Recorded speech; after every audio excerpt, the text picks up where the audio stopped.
بسم اللہ الرحمن الرحیم۔ دلوں کے بندھنوں میں مریم شیخ، قسط نمبر 20۔ رانیہ کیفیٹیریا کے باہر بینچ پر بیٹھی ہوئی تھی جب اس کی نظر سامنے سے آتے مختوم شاہ پر پڑی۔ وہ دوپٹہ درست کرتے ہوئے کھڑی ہو گئی۔ ہیلو، آپ کو زیادہ انتظار تو نہیں کرنا پڑا؟ مختوم نے نزدیک پہنچنے پر سوال کیا۔ نہیں، کیونکہ آپ وقت سے پہلے ہی پہنچ گئے ہیں۔ رانیہ دھیمی سی مسکرائی تھی۔ کیونکہ میں آپ کو انتظار نہیں کروانا چاہتا تھا، پہلے ہی بہت دیر ہو چکی ہے، مختوم شاہ برجستہ بولا۔ رانیہ سر جھکا کر اپنے پیروں کو دیکھتے ہوئے اس کے ساتھ قدم سے قدم ملانے کر چلنے لگی۔ رانیہ، آپ نے مائنڈ تو نہیں کیا؟ میں نے آپ سے ملنے کے لیے اصرار کیا، اس نے جھجکتے ہوئے پوچھا۔ مائنڈ میں تب کرتی جب آپ باہر ملنے پر اصرار کرتے۔ آپ میرے لیے اجنبی نہیں ہیں، مگر پھر بھی میں اپنے پیرنٹس کے اعتماد کو ٹھیس پہنچانا نہیں چاہتی۔ آئی ہوپ آپ نے مائنڈ نہیں کیا ہوگا، رانیہ نے صاف گوئی سے کہا۔ گڈ، یہ بہت اچھی بات ہے، اسی لیے میں آپ سے ملنا چاہتا ہوں۔ مختوم شاہ نے اسے سراہتے ہوئے تمہید باندھی۔ رانیہ، آپ کے لیے میری پسندیدگی اب چھپی ہوئی تو نہیں ہے، مگر میں پھر بھی میر سبکتگین سے بات کرنے سے پہلے آپ کی رضامندی چاہتا ہوں۔ اگر آپ کو اعتراض نہ ہو تو میں اپنی فیملی کو آپ کے گھر بھیجنا چاہتا ہوں۔ مگر آپ کی مکمل رضامندی کے بعد مختوم شاہ دھیمے لہجے میں اپنی بات مکمل گر گیا، اور رانیہ بری طرح جھپک گئی۔ اسے مختوم شاہ سے اس قدر بے تکلفی کی امید نہیں تھی۔ مختوم شاہ دلچسپی سے اس کے بدلتے تاثرات دیکھ رہا تھا۔ آپ کیا کہہ رہے ہیں؟ مجھے کچھ سمجھ نہیں آ رہا۔ وہ کافی گھبرا گئی تھی، کچھ قدرے تکفف سے بمشکل بولی۔ مختوم شاہ بے ساختہ ہنس پڑا۔ رانیہ، میں آپ سے شادی کرنا چاہتا ہوں۔ اگر آپ بھی انٹرسٹڈ ہیں تو میں اپنا پرپوزل بھیجتا ہوں۔ اگر آپ چاہیں گی تو میں آپ کو فورس نہیں کروں گا، مختوم شاہ نے سادگی سے کہتے ہوئے فیصلے کا اختیار اس پر چھوڑ دیا تھا۔ آپ میری اور اپنی فیملی کے درمیان کشیدگی کو جانتے ہوئے بھی ایسا کیوں سوچ رہے ہیں؟ شاید آپ کو اندازہ نہیں ہے، یہ امپاسبل ہے۔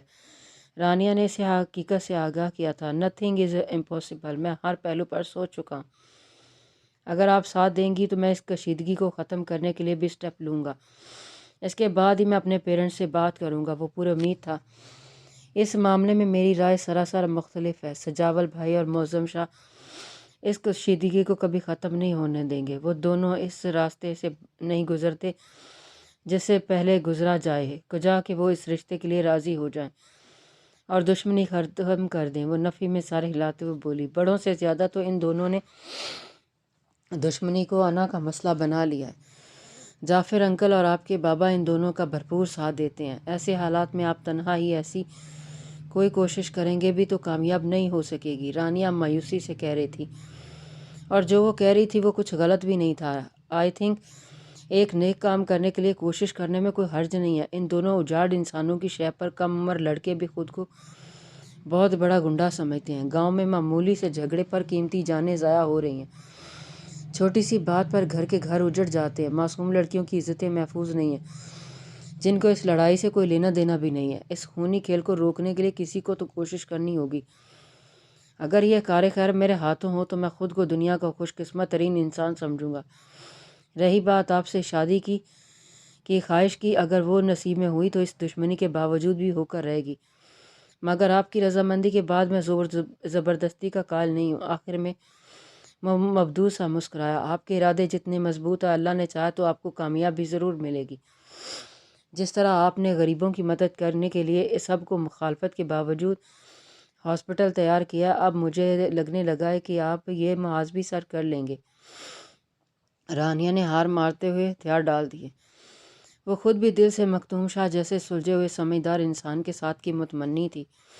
رانیہ نے اس کی قوت ارادی پر یقین کرتے ہوئے دوبارہ اس کے ساتھ قدم سے قدم ملا دیے تھے۔ شاہ کی آنکھ کھلی تو وہ سیدھی نظر اروش کے سوئے ہوئے وجود پر پڑی۔ وہ کونی کے بل اٹھ کر بیڈ گراؤنڈ سے ٹیک لگا کر بیٹھ گیا۔ وہ چاہ کر بھی اپنی نظر اروش کے چہرے سے ہٹا نہیں پا رہا تھا۔ وہ پوری رات ڈیرے پر گزار کر صبح 5 بجے روم میں آیا تھا۔ اروش نے کسمسا کر انگڑائی لی۔ اس کا ایک ہاتھ اٹھا اور معظم شاہ کے سینے پر لگا۔ شاہ نے اس کا ہاتھ پکڑا اور زوردار جھٹکے سے دور پٹکا۔ اروش ہڑبڑا کر اٹھ بیٹھی۔ شاہ خونخوار نظروں سے اسے گھور رہا تھا۔ اروش نے جلدی سے اپنا دوپٹہ اٹھایا اور گلے میں اٹکا لیا۔ اس بے ڈھنگے پن سے سونا ہے تو اپنا ٹھکانہ دوسرے روم میں کر لو، ورنہ آئندہ اس حرکت پر تمہیں اٹھا کر کمرے سے باہر پھینک دوں گا۔ اس میں تمہاری ہی رسوائی ہے، گھر والوں کو جواب تمہیں دینا پڑے گا، مجھے نہیں۔ وہ ماتھے پر ڈھیروں بل ڈالے کہہ رہا تھا۔ عروش کی آنکھیں یک لخت آنسوؤں سے بھیگ گئیں۔ وہ بغیر کوئی جواب دیے بیڈ سے نیچے اتر گئی۔ وائٹ سوٹ نکال کر ریڈی کرو، میں شاور لے کر آ رہا ہوں، 15 منٹ بعد بریک فاسٹ کروں گا جو تم خود تیار کرو گی۔ اس نے سگریٹ ایشٹرے میں مسل کر حکم صادر کیا۔ اس کا رخ واش روم کی طرف تھا۔ عروش کے دل میں آیا، کہہ دے کہ میں آپ کی نوکر نہیں ہوں، یہ سارے کام کرنے کے لیے آپ کے گھر میں ملازموں کی فوج موجود ہے، ان سے کروا لیں۔ مگر اسے شاہ سے کوئی بید نہیں تھا کہ اتنی جرت پر صبح ہی صبح ٹھکائی نہ لگا دے، اس لیے چپ چاپ سلیپر میں پیر ڈال کر ڈریسنگ روم میں آ گئی۔ اس کے لیے ڈریس سلیکٹ کر کے وہ کچن میں چلی آئی۔ ناشتہ ٹرالی میں سجائے دروازہ کھول کر وہ اندر داخل ہوئی تو شاہ مکمل تیاری کے ساتھ سلیوز کے بٹن بند کرتے ہوئے صوفے پر آ بیٹھا۔ عروش جھک کر اسے بریک فاسٹ سرو کر رہی تھی۔ یکدم شاہ نے اس کا ہاتھ پکڑ لیا اور اس کے بریسلٹ کو بغور دیکھ رہا تھا۔ شاہ نے 2 انگلیاں بریسلٹ میں پھنسا کر کھینچا اور نازک سا بریسلٹ ٹوٹ کر اس کے ہاتھ میں آ گیا۔ عروش کا دل زور سے دھڑکا۔ تمہارے ہاتھ کو اب اس بریسلٹ کی ضرورت نہیں ہے، اب اسے بھی تمہاری زندگی سے نکل جانا چاہیے، طنزیہ لہجے میں کہتے ہوئے اس نے بریسلٹ اپنی سائیڈ پاکٹ میں ڈال لیا۔ عروش کی پلکیں جھکی ہوئی تھیں، مگر شاہ اس کی آنکھوں میں دیکھے بنا بھی اس کی اندرونی حالت جانتا تھا۔ عروش کے ماتھے پر پسینے کی بوندیں فل اے سی روم میں بھی چمک رہی تھیں۔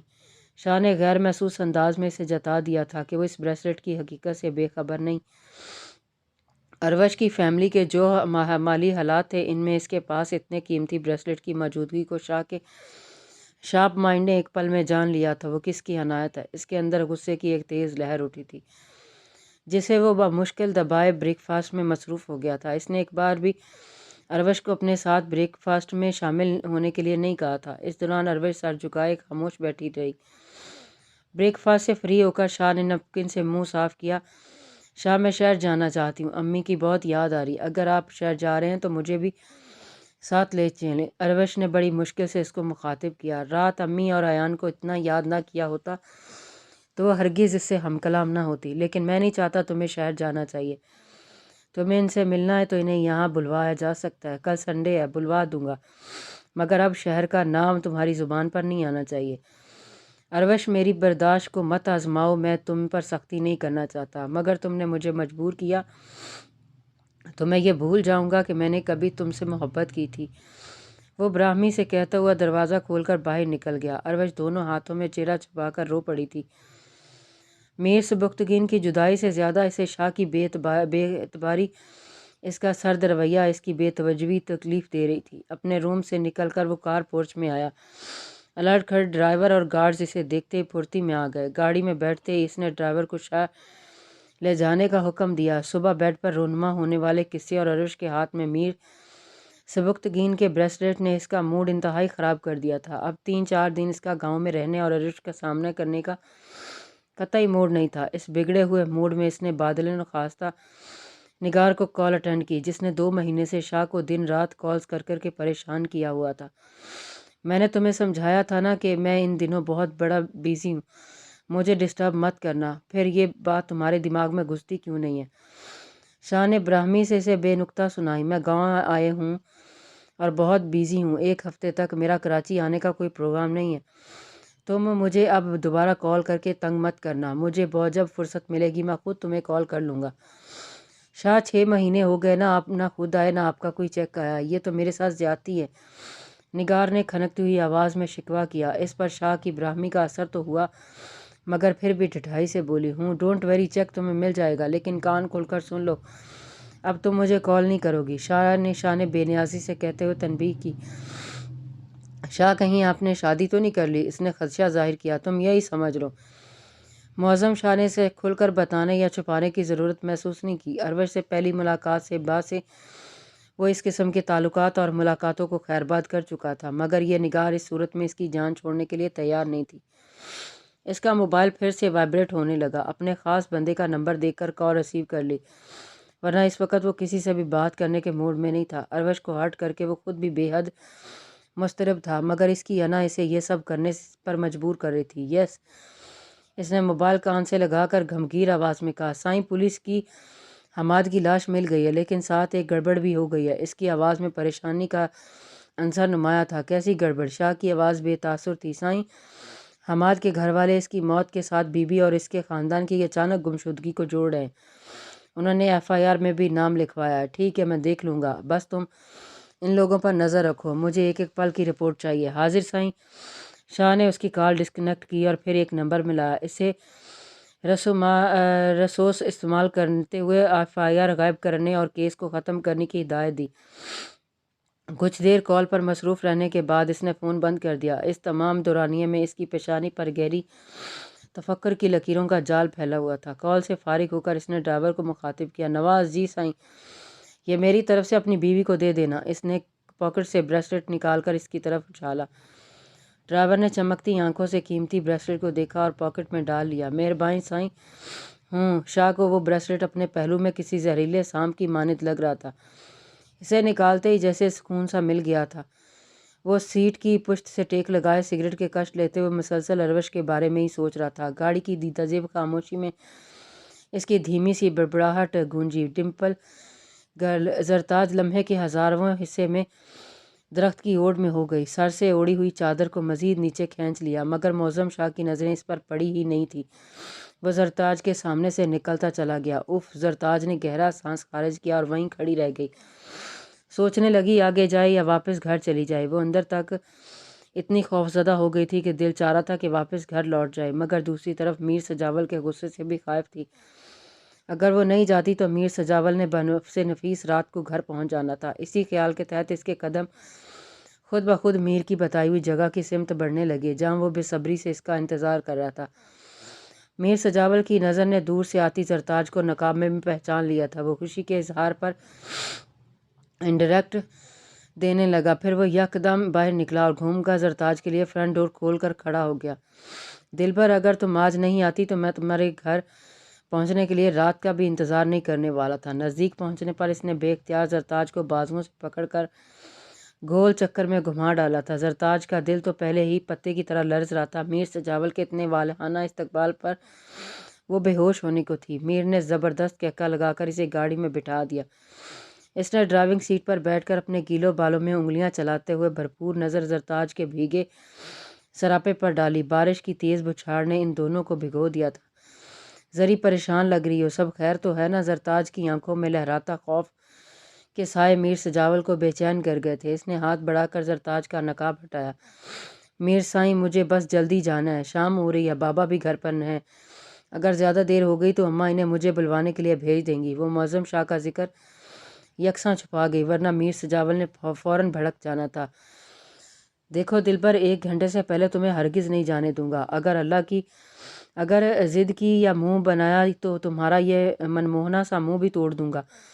وہ ٹائم پیریڈ مزید 1 گھنٹہ بڑھا دوں گا۔ اس نے 2 ٹوک لہجے میں تمام تر لحاظ مروت بلا طاق رکھ کرتے ہوئے اسے ایک عدد دھمکی سے نوازا اور گاڑی اپنے ڈیرے کی طرف لے جانے والے راستے پر ڈال دی۔ زرتاج نے گہری سانس کھینچ کر اس کی طرف دیکھا، مگر وہ ونڈ سکرین پر نظریں جمائے ڈرائیونگ کر رہا تھا۔ سامنے سے پڑنے والی تیز روشنی کی کرنیں اس کی ڈارک براؤن آنکھوں میں سنہرا پن پیدا کر کے انہیں مزید دلکش بنا رہی تھیں۔ زرتاج نے 2 پل بھر نگاہ اس کے دیکھنے کے بعد نظریں چرا لیں۔ پہلے ہم ڈیرے پر پہنچ کر بارش میں بھیگیں گے، پھر لنچ کریں گے۔ تمہارے ساتھ لنچ کرنے کی خاطر میں ابھی تک بھوکا ہوں، میر نے پیٹ پر ہاتھ رکھ کر بے چارگی سے کہا۔ سخت پریشانی کے عالم میں بھی زرتاج کے چہرے پر بے ساختہ مسکراہٹ پھیل گئی۔ لیکن میں نے تو لنچ کر لیا ہے اور اب مجھے بھوک بھی نہیں ہے۔ آپ نے میرا انتظار کیوں کیا؟ آپ کھانا تو ٹائم پر کھا لیتے۔ اگر میں نہیں آتی تو کیا آپ رات تک بھوکے رہتے؟ زرتاج نے معصومیت سے سوال کیا۔ میرے دل نے مجھ سے کہا تھا کہ آج لنچ دلبر سائیں کے ساتھ ہی کرنا ہے، تو بس کرنا ہے، ورنہ کچھ بھی نہیں کھانا۔ اس نے مخصوص زندی لہجے میں کہتے ہوئے بیک سیٹ سے سرخ گلابوں کا بوکے اٹھا کر زرتاج کی گود میں رکھ دیا۔ زرتاج نے بوکے چہرے کے قریب کیا اور گہری سانس کے ذریعے اس کی خوشبو اندر جذب کرنے لگی۔ میر جانتا تھا اسے فلاورز بہت پسند ہے، اس لیے ہمیشہ اس کی کوشش رہتی تھی کہ وہ بغیر فلاورز کے اس کے پاس نہ جائے۔ میر سجاول نے مسکراتی آنکھوں سے اس کے فلاورز سے لگاؤ دیکھا، تبھی اس کی نظر زرتاج کے ہاتھ میں دبے شاپر پر پڑی۔ دلبر، یہ تمہارے ہاتھ میں کیا ہے؟ اس نے پوچھتے ہوئے خود ہی ہاتھ بڑھا کر شاپر کھولی تو پکوڑے دیکھتے ہی بولا، واؤ، یہ میرے لیے لائی ہو، یقیناً تم نے اپنے کومل ہاتھوں سے بنائے ہوں گے۔ اس نے فوراً ایک پکوڑا منہ میں رکھ لیا اور دوسرے ہاتھ سے ہاتھ پکڑ کر چوم لیا۔ زرتاج خاموش رہی۔ دلبر سائیں، آپ کے ہاتھ میں تو بہت ذائقہ ہے، آپ تو پہلی فرصت میں حویلی کے تمام کوکس کی چھٹی کروا دیں گی۔ اس نے زرتاج کا ہاتھ پکڑ کر لبوں سے لگا لیا۔ یہ میں نے نہیں، اماں نے بنایا، یہ میں آپ کے لیے نہیں، نازی کو کھلانے کے بہانے لے کر نکلی تھی۔ زرتاج نے پل بھر میں اس کی خوش فہمی دور کر دی۔ میر نے منہ بنایا تو زرتاج بے ساختہ ہنس پڑی۔ وہ لوگ ڈیرے پر پہنچ چکے تھے۔ میر نے گاڑی ڈیرے کے پچھلے حصے میں لے جا کر روک دی، پھر خود باہر نکلا اور زرتاج کا ہاتھ پکڑ کر اسے باہر نکالا۔ میر سائیں، مجھے نہیں بھیگنا، کپڑے گیلے ہو جائیں گے تو اماں بہت ڈانٹیں گی۔ زرتاج نے التجا کی، مگر میر اسے تقریباً کھینچتے ہوئے شیڈ سے باہر لے آیا۔ یار بات سنو، مجھے بارش بہت پسند ہے اور اب میرے ساتھ تمہیں بھی پسند کرنی پڑے گی۔ تم بار بار انکار کر کے موڈ خراب کر دو گی۔ پلیز موسم کو انجوائے کرو میرے ساتھ، تھوڑی دیر کے لیے اپنی فیملی کو، میری فیملی کو، گاؤں والوں کو، اس پوری دنیا کو بھول جاؤ اور صرف مجھے یاد رکھو۔ اس نے زرتاج کے ہونٹوں پر انگلی رکھ کر اسے خاموش کروا دیا۔ میر اس کے شولڈروں پر اپنا بازو پھیلائے دور تک پھیلے سبزے کی طرف بڑھ رہا تھا۔ بارش کے پانی سے سارا نظارہ دھل کر صاف ہو گیا تھا۔ قدرت کے رنگ ہر سو بکھرے ہوئے تھے اور میر سجاول اپنی پسندیدہ موسم میں زرتاج کے ساتھ پر دیوانہ ہو رہا تھا۔ زری، تم بوڑھی بھی ہو جاؤ گی، سٹکس کے سہارے چلو گی، تب بھی ہم اس ہر برسات میں یہاں آ کر اپنی اس ملاقات کی یادیں تازہ کریں گے۔ زرتاج نے سر اٹھا کر اسے ذرا سا گھورا جو مسکراہٹ دبائے مسجد سے نظریں چرا گیا۔ صرف میں بوڑھی ہو جاؤں گی؟ زرتاج نے انگلی سے اپنی طرف اشارہ کرتے ہوئے میں کو کھینچا۔ ظاہر سی بات ہے، تم نے کبھی سنا نہیں، مرد کبھی بوڑھا نہیں ہوتے۔ میر سجاول نے بڑی شان سے کہا، نہیں، میں ایسی باتیں نہیں سنتی، آپ مجھ سے پہلے بوڑھے ہو جائیں گے کیونکہ میں عمر میں آپ سے پورے 7 سال چھوٹی ہوں۔ وہ منہ پھیلائے بیٹھی بولی۔ میر سجاول کا خوبصورت زندگی سے بھرپور کہکہ فضا میں بکھرا۔ ہاں، پھر جب تم اتنی بوڑھی ہو جاؤ گی، سٹک کے سہارے چلنے لگو، تب میں دوسری یا پھر تیسری شادی کر لوں گا، مگر میری محبت صرف اور صرف تمہارے لیے ہی ہوگی۔ ڈونٹ ویری، تم کبھی بھی جیلس مت ہونا، یہ مت سمجھنا کہ میر سجاول اب بدل گیا ہے۔ میرے پیار اور توجہ کا مرکز تم ہی رہو گی۔ میر بارش کی بوندوں پر نظریں جمائے زرتاج کے چہرے پر پھیلے تاثر کو مکمل نظر انداز کیے ہوئے بولے جا رہا تھا۔ زرتاج نے ایک جھٹکے سے اس کا بازو اپنے شولڈر سے ہٹایا اور بغیر کوئی جواب دیے خاموشی سے چند قدم آگے بڑھ گئی۔ میر نے جھپٹ کر اس کا ہاتھ پکڑ کر اپنی طرف کھینچا۔ 100 سال کی بھی ہو جاؤ گی تب بھی میں تمہیں یوں ہی چاہوں گا، مرتے دم تک تمہارے لیے میری چاہت میں کمی نہیں آئے گی۔ دلبر سائیں، تم میری پہلی اور آخری محبت اور ہمیشہ رہو گی۔ اس نے یکدم ہی کہتے ہوئے زرتاج کو بازوؤں میں اٹھا کر زوردار چکٹ دے ڈالا۔ بارش کی بوندیں زرتاج کے چہرے پر گر رہی تھیں۔ اس نے آنکھیں میچ لیں۔ میر نے پرشوق نظروں سے زرتاج کو دیکھا۔ سرسبز نظارے سے زیادہ حسین رنگ میر کے چہرے پر بکھرے ہوئے تھے۔ بارش کی بوندیں زرتاج کے گلابی چہرے پر شبنم کے قطروں کی مانند چمک رہی تھیں۔ میر سجاول مبدوع سا ہو کر اسے تکنے لگا، مگر وہاں کوئی اور بھی تھا جو کینہ توز نظروں سے یہ منظر دیکھ رہا تھا، اور شاید ان دونوں کی محبت کے چاند پر گرہن ثابت ہونے والا تھا۔ کنٹینیو، جاری ہے۔